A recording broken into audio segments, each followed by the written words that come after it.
up, everybody? Welcome to episode 10 of ALS Matters.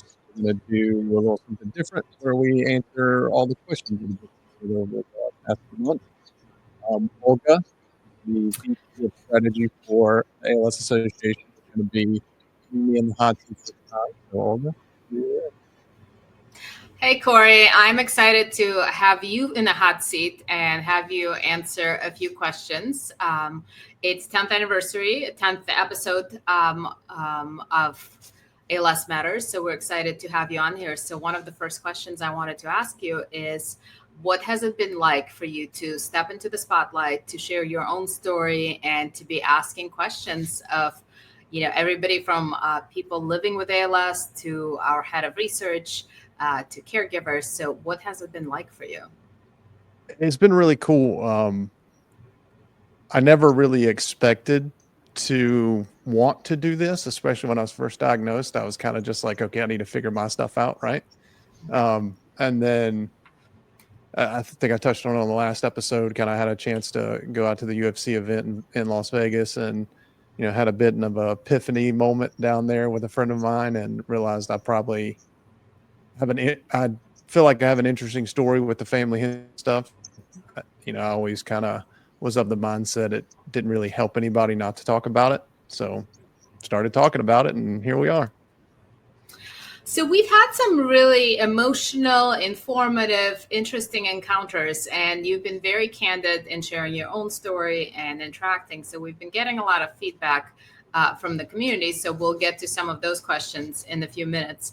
But one of the questions I've been wanting to ask you is, obviously diagnosis was something that was not entirely unexpected given family history. But what has changed for you personally since you've been diagnosed? Have any of your priorities changed? Do you have any bucket list type of things that you have on your radar? I wouldn't say I have any bucket list things. I'd say the thing that has changed the most is saying yes to a lot more things that I'd probably put off. That UFC event's a great example, right? I was not actively trying to go to one. I wasn't buying tickets or things like that. I'd, watch them online. But I had that opportunity to go out there and do that. So I said yes. The Nexus conference last year, Tanner had reached out and said, hey, would you be willing to, moderate one of the panels? Like, absolutely. Why wouldn't I? So stuff like that, and a cool opportunity comes up, I'll definitely say yes to that more than I probably would have before. And what is it like to juggle? Obviously, diagnosis comes along with some different ways of self-care and certain things you have to do, but you still have obviously family, you're a dad, and you have a professional career. What is it like to have that juggle? Interesting. Everyone that I've talked to is always very encouraging and always willing to, hey, you need anything, let me know, that sort of thing.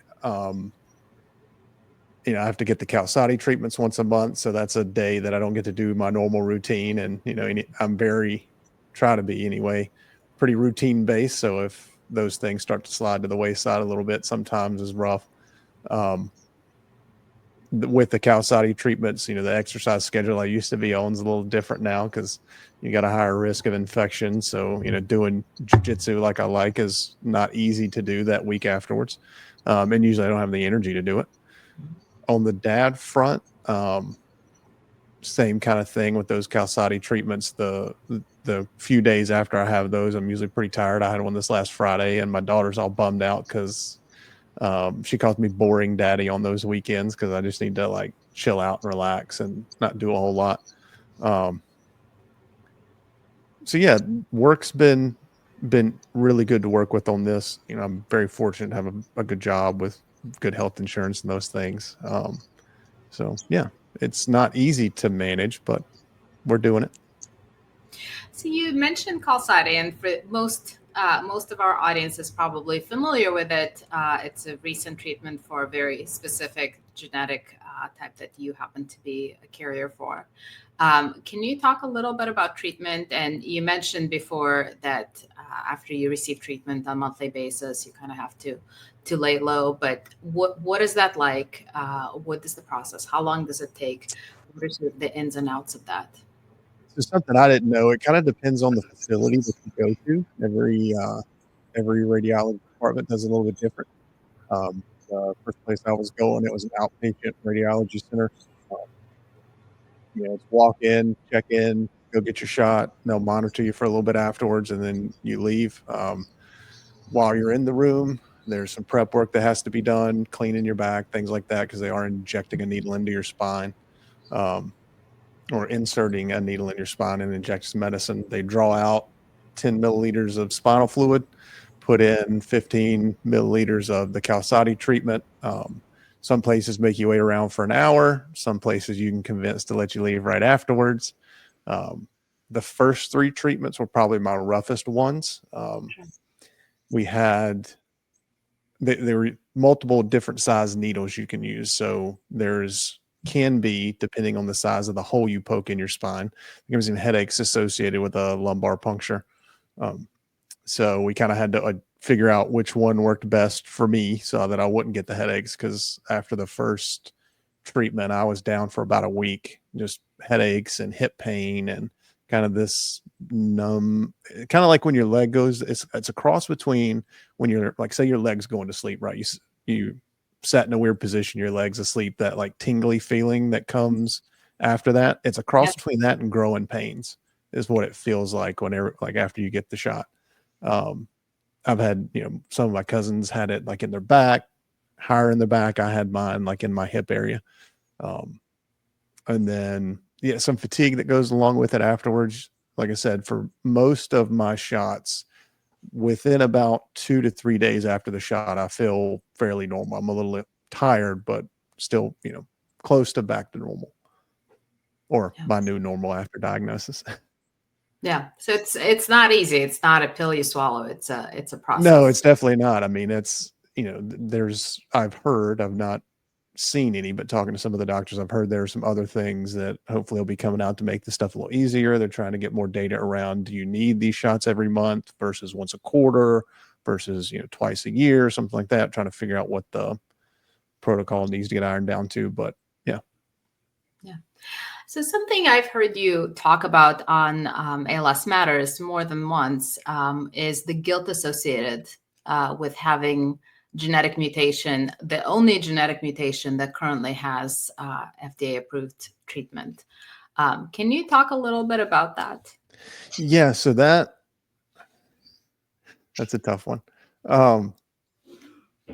It comes from a couple of different places.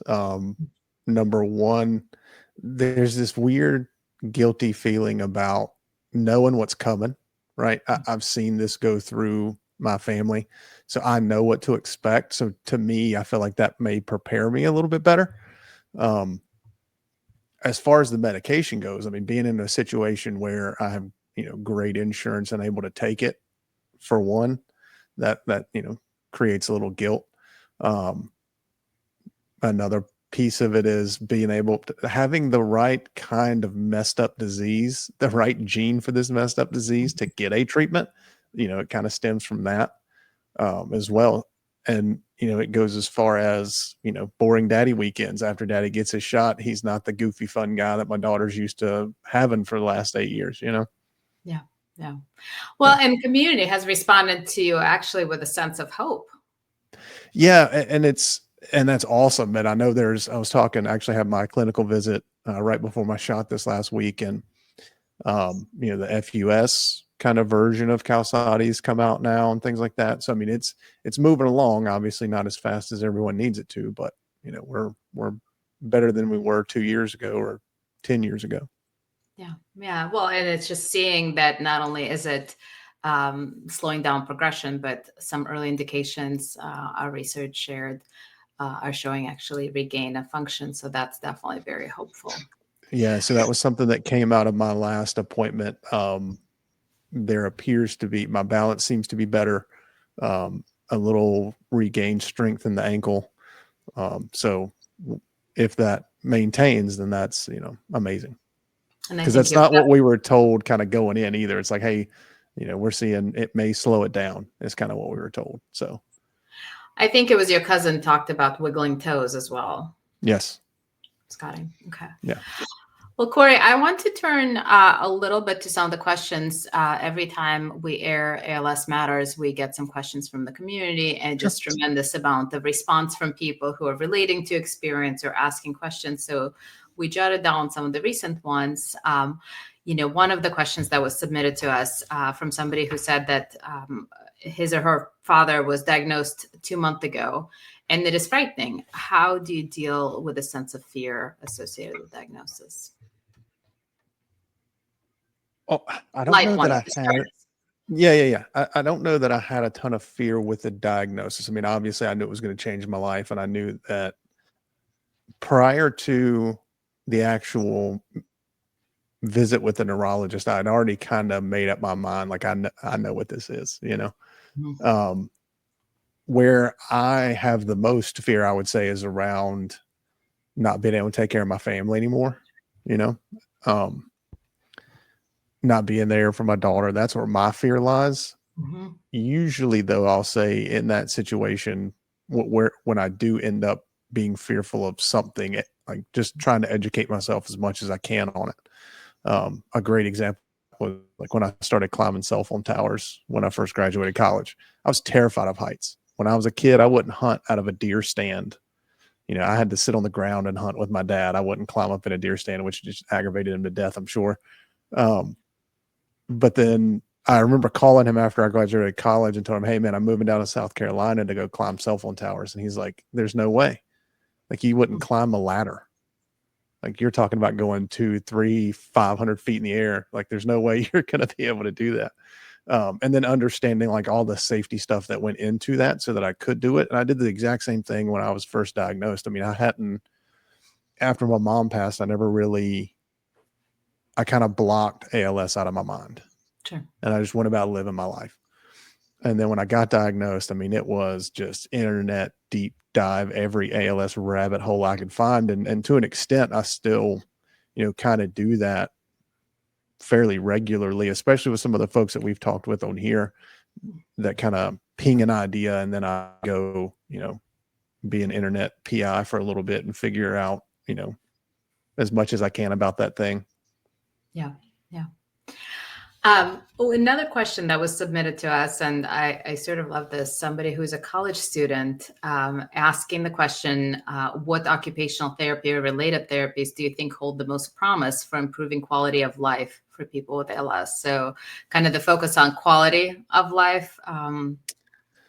There are so many things that I remember when slowly my mom not being able to do when she got further on in her journey, for lack of a better word.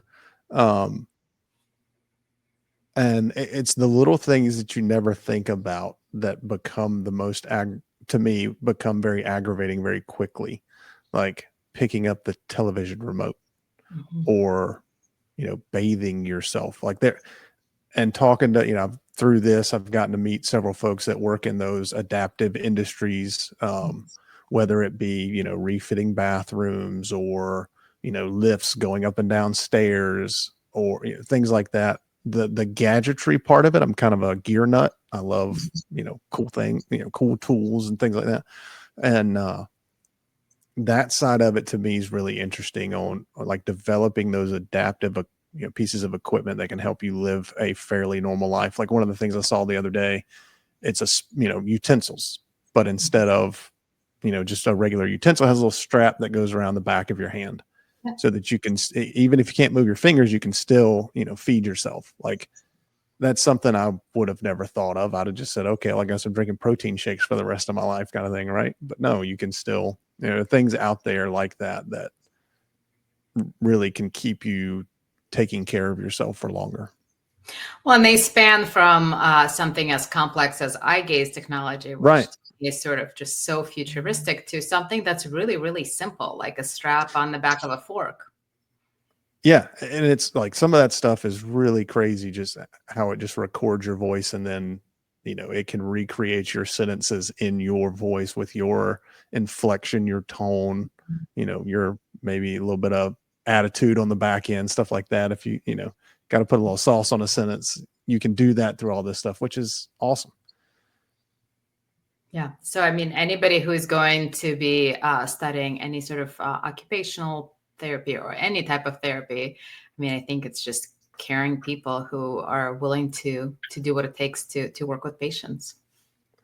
I would also say, and I know there are some clinics that do this. I don't know that all of them do, but I've seen some of the folks that I've met over the last couple of years that will go into like OT and PT classrooms and kind of talk through it with those. So I would say whoever this person is that put this question in, if there's an ALS clinic in your area, reach out and see like, hey, can I set in on a day or something like that, just to see, maybe you might have an idea that someone else hasn't yet, just by having those conversations with patients.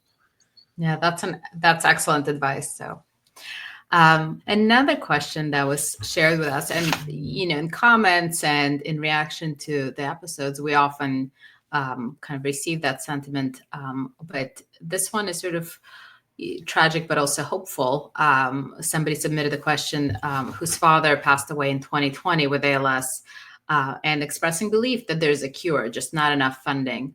Aside from donating, how can people advocate or push for progress?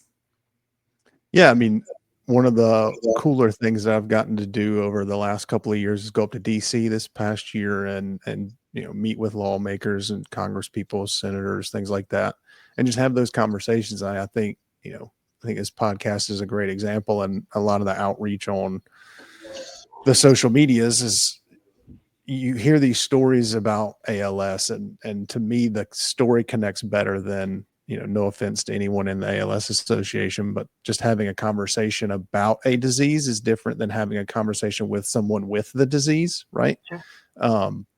And majority of the folks that I've met have just been amazing to work with and talk to, and hearing their stories versus mine and giving my perspective versus theirs, like it's definitely helped me personally a lot. I'd say any of the volunteering you can do, even if it's just, hey, talking to somebody for a little bit, you'd be surprised how far that will go. No offense taken, and we would absolutely second. We're so appreciative of everyone who's willing to not just show up in person, because not everybody's able to travel to DC or to their state. Yeah, and even if you do it locally, I mean, there are, one of the things, I never realized how many different ALS organizations are in the world, and there are a ton of them. So if you have something that you're passionate about, like I ran into one the other day, it's racing for ALS, right? They race a bunch of stock cars around different tracks in the US and help raise awareness about ALS. That's super cool. And there are so many things like that. I mean, there was a golf tournament the other day I saw on Instagram, somebody had posted, trying to get the word out on. So things like that. I mean, it doesn't have to be dollars. It could be your time. It could be a conversation, Yeah. Any way that you can. Yeah. So what is one thing that you wish broader community knew about living with ALS?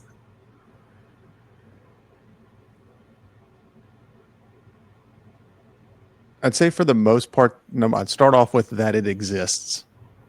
There's a lot of people I still have regularly, well, what's that? And then you kind of have to go into the whole, spiel. One, that it exists. Number two, that it's not always the 2 to 5 years that you pull up in your first Google search. Yeah. There's a lot, it affects everyone differently. I saw a guy commented on a post not too long ago. His dad had been living with it for, I think it was his dad. Anyway, one of his parents had been living with it for almost 40 years. And so it's like, there are people out here who have very large lulls in progression, and there are some folks that don't have any lulls in progression. It just depends on you and your situation. Trying to think of something else, but yeah, we'll leave it there. We can definitely come back to that.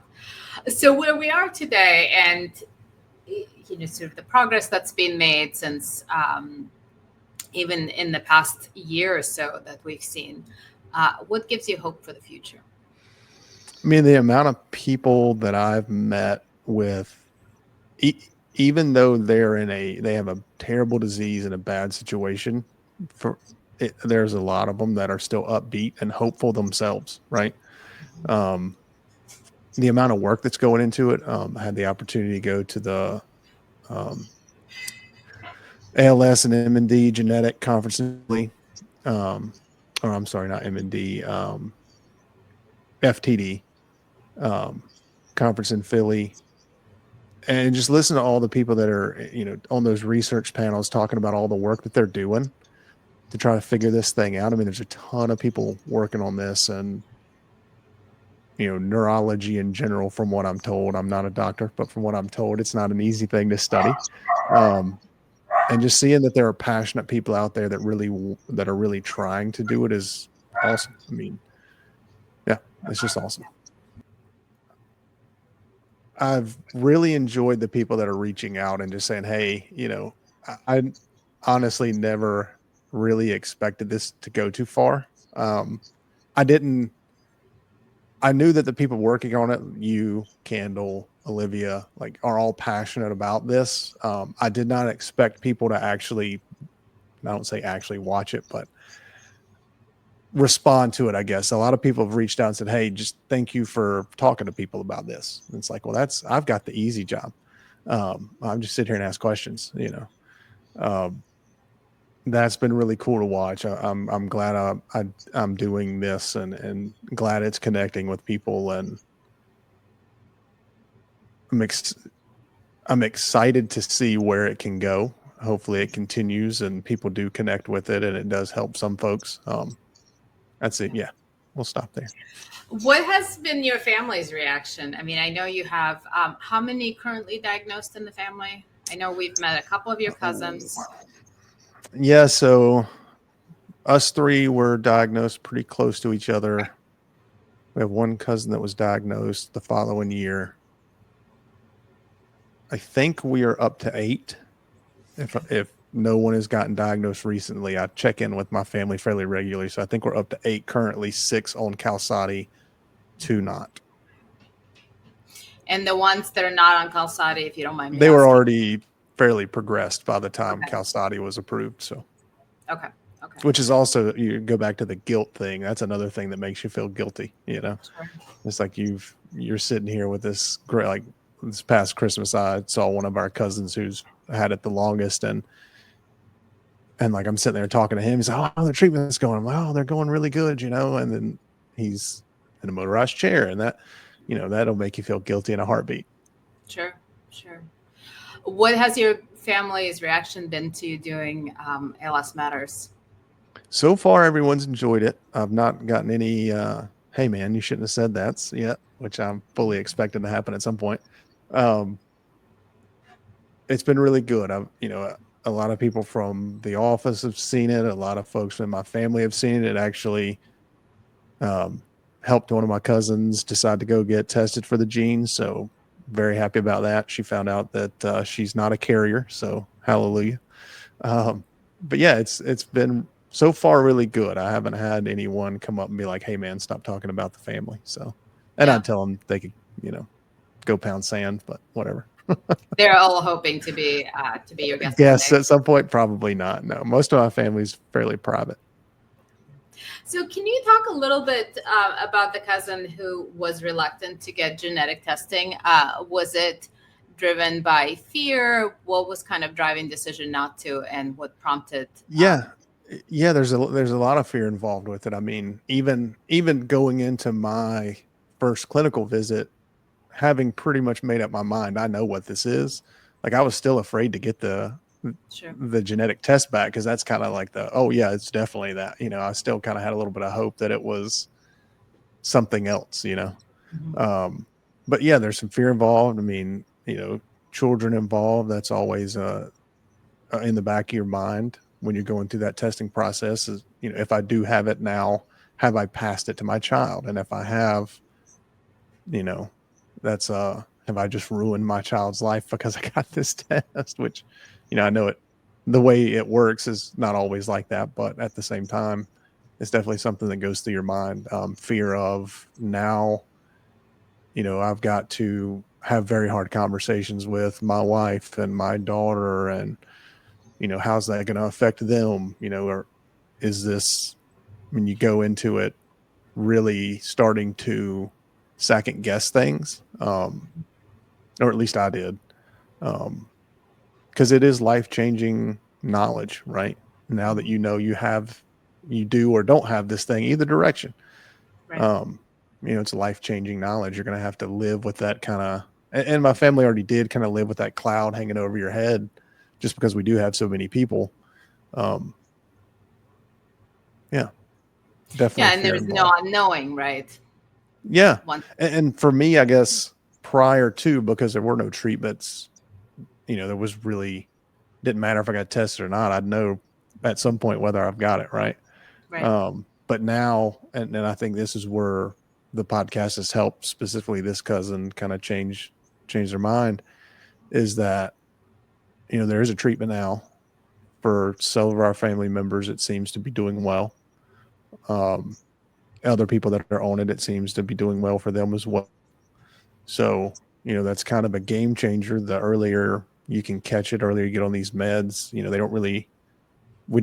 it's what, 2 years, not even year and a half since Qalsody's been released. So, who knows what it looks like in 15, 20 years. Has it paused my progression where I'm at now, and this is my ability level for the next 20 years? I mean, that'd be great. Yeah. Well, and we talked a little bit about journey to diagnosis. Having family history in an ironic twist actually helps you get to diagnosis much faster than average. Yeah, and it's, the educational piece of that is huge, right? Like we all kind of knew what to look for. I mean, I'm not saying we knew every symptom, but we knew like the big four, right? The twitching, the cramping, the fatigue, all that kind of stuff. Some, possible emotional situations, or not being able to control your emotions as well, that sort of stuff. So knowing that, I kind of ignored it for 6-8 months prior to getting my official clinic visit, but it's definitely made the discussion very, very fast when you're in that neurologist's office and he has your family history. He kind of knows what to look for in your family, because what's really strange too in our family, it's almost always extremities is where it starts. And so like knowing that makes that discussion go pretty fast. I mean, I think I was in the clinic for 45 minutes. Then they scheduled the EMGs and stuff, the genetic test, and within a few days, it was like, yeah, this is what you got. So when we talk about genetic testing, we often talk about very much coupling genetic testing and genetic counseling. Can you talk a little bit about what that entails and why it's important? I can't really, because I didn't really go through any genetic counseling before I got to, I mean, we had like high level conversations about like life insurances and things like that prior to those, those genetic tests. But I would say I'm not the expert on genetic counseling. Let's get somebody on here that is, that could probably do a better job of answering those questions. Right. But it's definitely, I think it's definitely important. Not saying that. That's the word I'm looking for. Not saying that it's unnecessary. I definitely think it's necessary, because there are things that genetic result can affect, and you need to understand all of that stuff prior to. I mean, I was kind of already into ALS symptoms, so regardless of what the genetic outcome, we knew the direction we were going to go. So, yeah. So there was, I recall, I think that was the very first episode we did. There was a kind of a somewhat comical family lore story that you and your cousin shared with us. Oh, I don't know if I know this family lore. I don't remember it. About genetics and kind of discovering relations that you may not have known about. Oh, is this the courthouse thing? Oh, I don't know that one. Is that a good one? Well, then you're going to have to remind me then, because I mean, my family's kind of wild. We got a lot of stories. Well, I'm here for it. I recall one of your cousins talked about discovering kind of a branch of the family that the rest of y'all didn't know. Oh, yeah. So this might, where somebody might get mad at me for this. It's okay. So yeah, come to find out, our great grandfather had a second family. And there was a subset of our family down in South Carolina that some of us didn't know about, who also ended up getting a few of them getting ALS over time. Yeah, so that was. I'm sure it wasn't funny then, and Grandma Lou, I apologize. But yeah, we thought that was kind of, at least me and Scotty and Mike, some of the younger ones with terrible senses of humor, thought that was pretty funny. It's like, oh man, like, could you imagine? Yeah. It's like just out of the blue one day, oh yeah, I've got a second family down here that no one knows about. Thanks, 23andMe. Yeah, right. What's the courthouse story? We'll have to get into that one later. That's a pretty long story. I don't know that we got enough time for that one. Okay, I'll hold my horses. Just look up the Carroll County Courthouse Massacre in Virginia, and you'll start tying some names together with some of the folks I've had on this podcast. Interesting. It's from like the 1800s. Yeah, it's a very long story. Interesting story, but definitely very long. Okay, that will be my homework assignment. There So, Cory, I've known you for a little over a year, and this is actually my second time interviewing you, and I hope not the last time we do this. But what have you learned in the process? You've kind of gotten to know a lot of us on staff, and you really sort of very graciously do this and work with us on streaming, on the podcasting. What have you learned that surprised you?